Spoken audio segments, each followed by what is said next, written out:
नमस्कार मेरे प्यारे साथियों, स्वागत है आपका अपने हिस्ट्री क्लास में। साथियों, आज हम महापाषाण काल संस्कृति के बारे में जानेंगे। महापाषाण यानी महा माने बड़ा, पाषाण माने पत्थर, काल माने समय या युग, संस्कृति माने होते सभ्यता।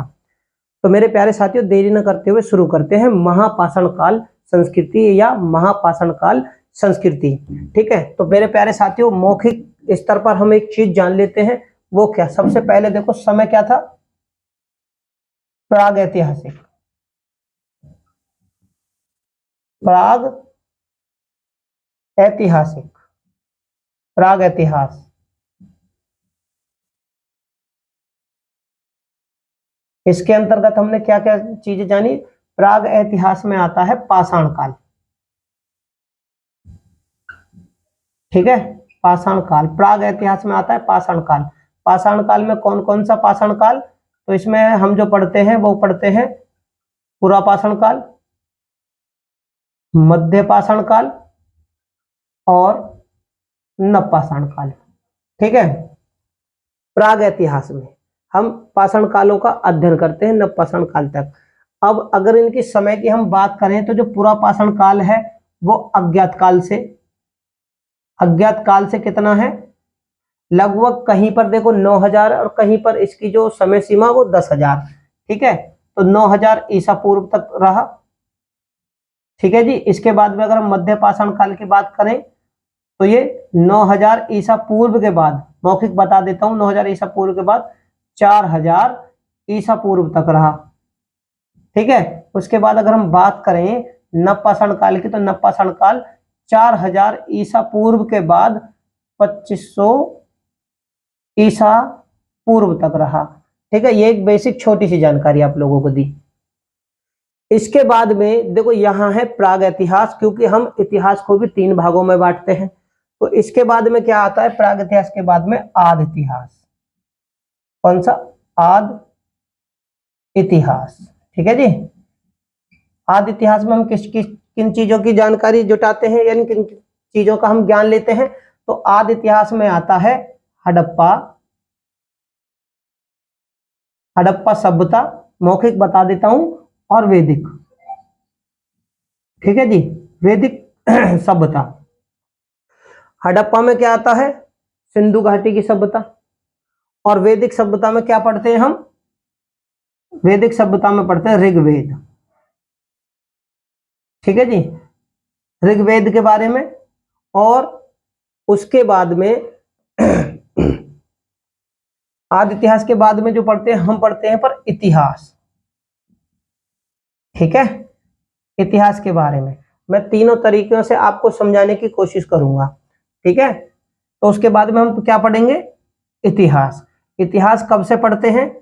600 ईसा पूर्व से और उसके बाद, यानी उपरांत या बाद में। ठीक है ना, 600 ईसा पूर्व के बाद में हम क्या पढ़ते हैं? इतिहास को पढ़ते हैं।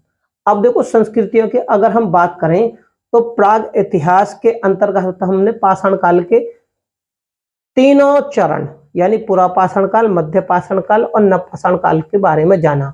इसके बाद में नवपाषाण काल के तुरंत बाद जो संस्कृति शुरू होती है वो कौन सी होती है? तो देखो, नवपाषाण काल के बाद में आता है ताम्रपाषाण काल। ताम्रपाषाण काल। ठीक है जी, ताम्रपाषाण काल के बारे में हम पढ़ते हैं। ताम्रपाषाण काल को देखो, तकनीकी अगर दृष्टि से देखा जाए तो ये नवपाषाण काल के बाद में शुरू होने वाला जो काल था वो था ताम्रपाषाण काल। इसके अंतर्गत अगर देखो, इसकी जो हमें क्रम के अनुसार अगर हम इसको देखें, ताम्रपाषाण काल को क्रम के अनुसार इस भाई हम ये जो सभ्यता है वो कब तक चली, यानी ताम्रपाषाण काल कब तक चला, तो ये जो चला था इसके अंतर्गत आती है आहार संस्कृति। लिख देता हूं छोटे छोटे शब्दों में। आहार संस्कृति, कायथा संस्कृति के बारे में जानते हैं, मालवा संस्कृति के बारे में पढ़ते हैं, जारवे संस्कृति के बारे में पढ़ते हैं जो कि सबसे लास्ट थी। अब देखो, 2500 ईसा पूर्व, 4000 से 2500 ईसा पूर्व ये नवपाषाण काल समाप्त हो जाता है। तब उसके बाद में ताम्रपाषाण काल शुरू होता है। ये हो गया तकनीक की दृष्टि से। इसको हम समय इसका समाप्त हम इसलिए नहीं कर सकते क्योंकि ये संस्कृति यानी ताम्रपाषाण संस्कृति 4वीं संस्कृति तक चलती है और इसके साथ साथ में कब्रिस्तान संस्कृति, झूकर संस्कृति, झागड़ संस्कृति, रंगपुर संस्कृति, प्रभास संस्कृति वो भी ताम्रपाषाण काल संस्कृति के अंतर्गत आते हैं। 4वीं संस्कृति देखो 1400 ईसा पूर्व में शुरू होती है और 700 ईसा पूर्व तक ये संस्कृति चलती है। अब जब ये यहां तक चलती है तो ये जो संस्कृति है आदि कहां से स्टार्ट होती है? आदि इतिहास।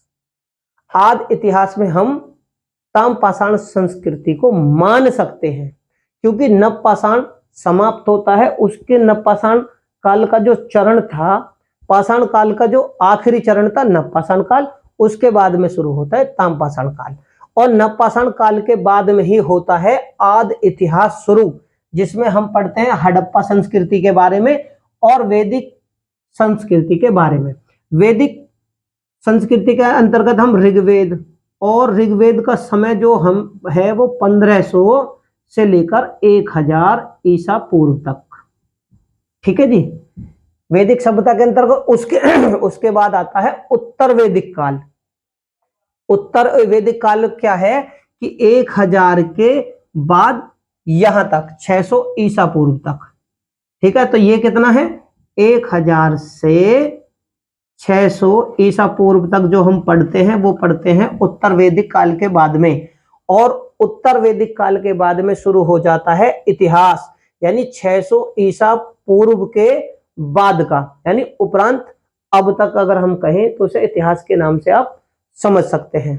अब 11वीं संस्कृति यहाँ 700 ईसा पूर्व तक है, ठीक है। और आदि इतिहास में हम इनके बारे में जानते हैं। तो देखो जहां ताम्रपाषाण संस्कृति चल रही थी नवपाषाण के बाद में, तो दूसरी तरफ हड़प्पा संस्कृति और वैदिक और उत्तर वैदिक संस्कृतियां भी, यानी एक पहलू इनका भी चल रहा था। किसका? हड़प्पा संस्कृति, वैदिक संस्कृति और उनके बाद। अब मेरा जो समझाने का मतलब यह है क्योंकि ये संस्कृति नवपाषाण के बाद 11वीं संस्कृति यानी 700 ईसा पूर्व तक चलती है और ये जो हड़प्पा संस्कृति है ये हो जाती है विलुप्त। तकनीकी दृष्टि से ये पहले है, लेकिन कालक्रम के अनुसार यानी काल समय के अनुसार अगर देखें तो ये हड़प्पा संस्कृति शुरू होती है और विलुप्त भी हो जाती है। इसलिए कालक्रम में हड़प्पा सभ्यता को पहले रखा जाएगा और ताम्रपाषाण संस्कृति को बाद में। यहां तक आप लोगों को समझ में आ गई होगी। जब आता है वैदिक सभ्यता की अगर हम बात करें, जब हम पढ़ते हैं ऋग्वेद के बारे में और उत्तर वैदिक काल के बारे में, ये जो 1000 साल ईसा पूर्व का समय है यह है उत्तर वैदिक काल, ठीक है। उत्तर वैदिक काल, उत्तर वैदिक काल में हम तीनों वेद यजुर्वेद, सामवेद और अथर्ववेद के बारे में जानकारियां लेते हैं, समय आदि इतिहास के बारे में। अब हड़प्पा संस्कृति हो गई लुप्त तो उसका क्रम पहले रखा जाएगा। ताम्रपाषाण संस्कृति जीवित रहती है, क्यों? क्योंकि ताम्रपाषाण काल का समय जो है वो 11वीं संस्कृति के अंतर्गत थी। ताम्रपाषाण 1400 700 ईसा पूर्व तक चलती है। तो इधर हम हड़प्पा की जानकारी और वैदिक और उत्तर वैदिक के बारे में पढ़ते, तब तक भी ताम्रपाषाण संस्कृति चलती रहती है। इसी बीच तीसरा पहलू जो मैं आपको समझाने के जोर दे रहा हूं कि जब ये ताम्रपाषाण संस्कृति चलती है 1400 तक, तभी बीच में क्या होता है? लोह संस्कृति।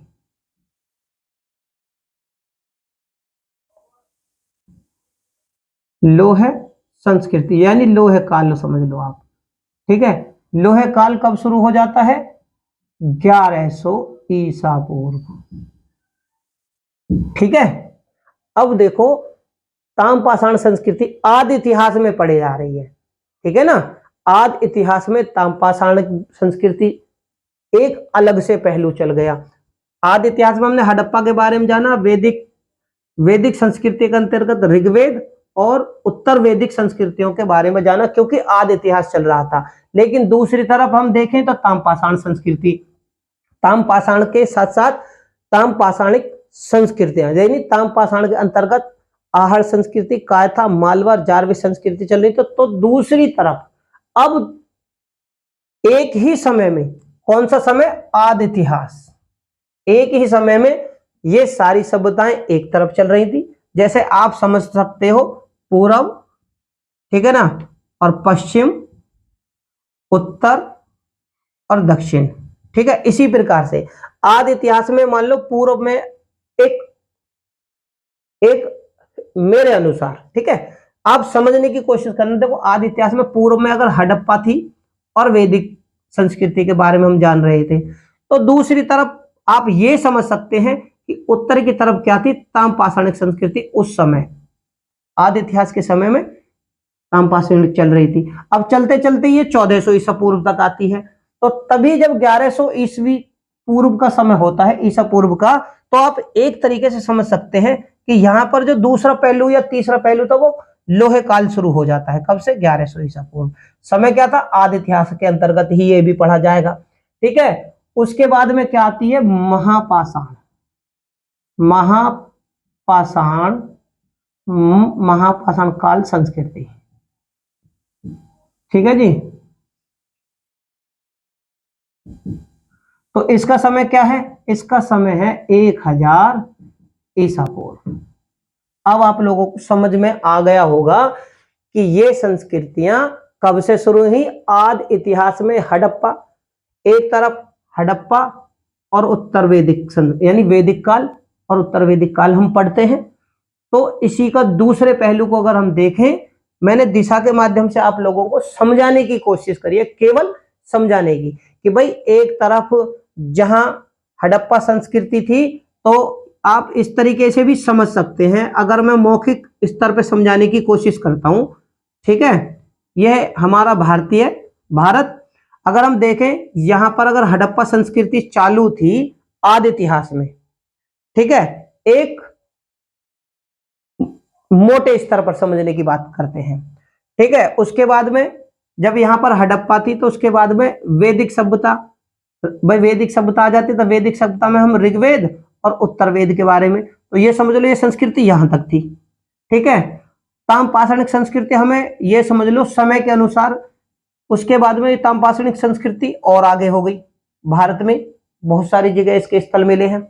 उसके बाद में महापाषाण संस्कृति, तो महापाषाण संस्कृति के अंतर्गत हम पूरे क्षेत्र को रख सकते हैं, यानी उत्तर, दक्षिण और मध्य, ठीक है। महापाषाण संस्कृति हमें इन तीनों के माध्यम से हम इसके बारे में जानेंगे। तो हमने बारी बारी से क्या जाना, पाषाण काल, उसके बाद में तीनों चरण, उसके बाद ताम्रपाषाण काल और उसकी संस्कृतियां, उसके बाद में हम जाने, हम अपनी पिछली वीडियो के माध्यम से लोहे काल, और अब जो हम जानेंगे वो महापाषाण काल संस्कृति, यानी 1000 ईसा पूर्व में। ये इसके जो हमें साक्ष्य मिलते हैं उससे हमें ये साबित होता है, यानी ये प्रमाण मिलते हैं कि भाई 1000 ईसा पूर्व भारत में महापाषाण काल संस्कृति थी।